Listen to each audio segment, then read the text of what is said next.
The next topic is sampling design. Before discussing the topic, let's discuss what is census and population. Say a population is a group of persons, objects, or any other units from which samples are taken for measurement. It's a complete list of items concerning a particular study. In census, data about all individual units are collected in the population. In census method, we study all units, all individual units in the population. And what is sample? A sample is a subset of a statistical population whose characteristics are studied to know the information about the whole population. In sample method, we are not studying all individual units in the population. We are taking a subpart of the population and we study all units in the sample. Okay, and these data are then used to estimate the characteristics of the whole population. On the basis of the sample study, we can estimate the characteristics of the whole population. Then now, what are the advantages of sampling? First one is sampling helps in substantial cost reduction of surveys because we are not studying all the units in the population. We are taking a subunit, only a part of the population as samples. So we are conducting a study about all these units in the sample. So sampling helps in substantial cost reduction of surveys. Second one is if the size of the population is very large, it is difficult to conduct a census. If the size of the population is very large, then it is very difficult to conduct a census survey. In such case, we can use sampling method. Fourth one is through sampling, it is possible to collect the data within a short time. Less time is required for conducting a sample survey. Next one is in certain cases, sampling is the only feasible method. We can't use census method. We can use only sampling technique in certain cases. Then now what are the disadvantages of sampling? First one is drawing inference from a sample is very risky because we are studying only a part of the population and we are drawing inferences about the population from the sample.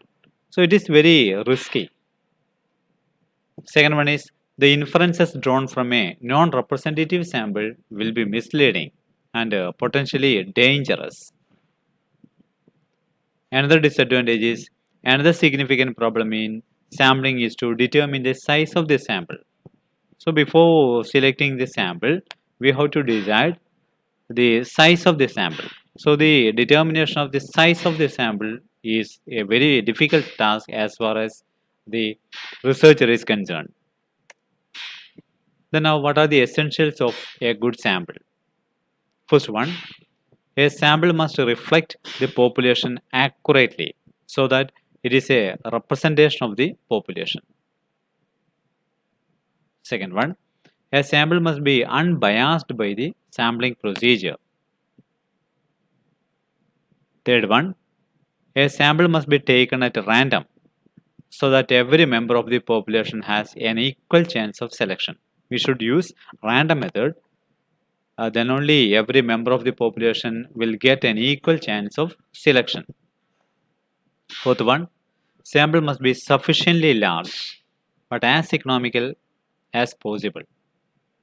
Sample must be sufficiently large. Okay. Then next one, a sample must be accurate and complete. Then what is sampling design?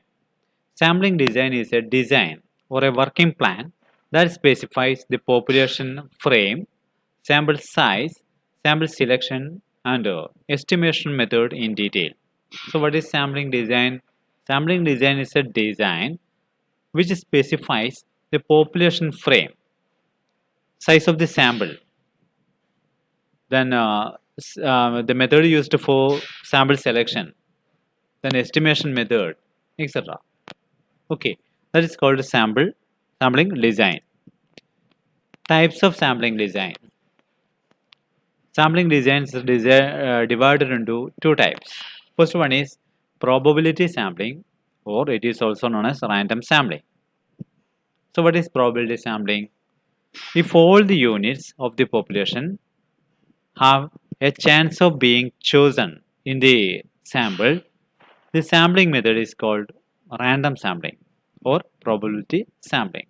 If all units of the population gets an equal chance of being included in the sample, then it is called the random sampling method.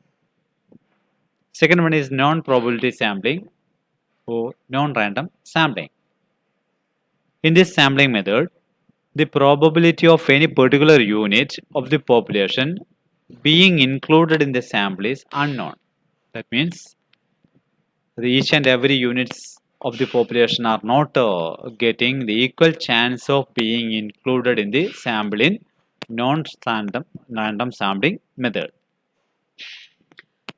Next topic is methods of random sampling. First one, simple random sampling. Second one, systematic sampling. Third one, stratified random sampling. Fourth one, cluster sampling. Fifth one, multi-stage sampling. Okay, so let us discuss one by one. First one, simple random sampling or unrestricted random sampling. A simple random sample is one in which all study objects possess an equal chance of being included in the sample. A single random sample is one in which all the units in the population gets an equal chance of being included in the sample. In addition, the election of one item for inclusion in the sample should in no way influence the election of another item. Okay, the selection of one item in the sample will not influence the selection of other item. Okay, there are two methods used in simple random sampling. First one is lottery method. So in lottery method, a blindfold selection is made for selection of sample units. And second one is using random number table. So different random number tables are available. Using the random number table, we can select sample units. Such a method is called random number table method. So now what are the advantages of simple random sample? First one is it is very simple method. Second one is it is free from bias and prejudices. No bias will be there. Third one, it is more representative because in this method, each unit has an equal chance of being selected. So this method is very representative in nature. Fourth one, in this method, if any error has crept in, it is easy to detect. Okay, it is easy to detect the errors made by the researcher. Then what are the disadvantages? It is not the most statistically efficient method of sampling. Second one may not get a good representation of subgroups in a population. Third one, sometimes selection of sample according to random basis may not be possible. In such case, it is very difficult to apply this method. Next one, the investigator has no control over the selection of units. The investigator has no control over the selection of units. Next one, random sampling is not suitable for heterogeneous groups. Random sampling is not a suitable method for conducting a sample in a heterogeneous group. Next method is systematic sampling. In systematic sampling, the sample units are selected from the population at equal intervals in terms of time and space. The selection of sample using A systematic sampling method is very simple.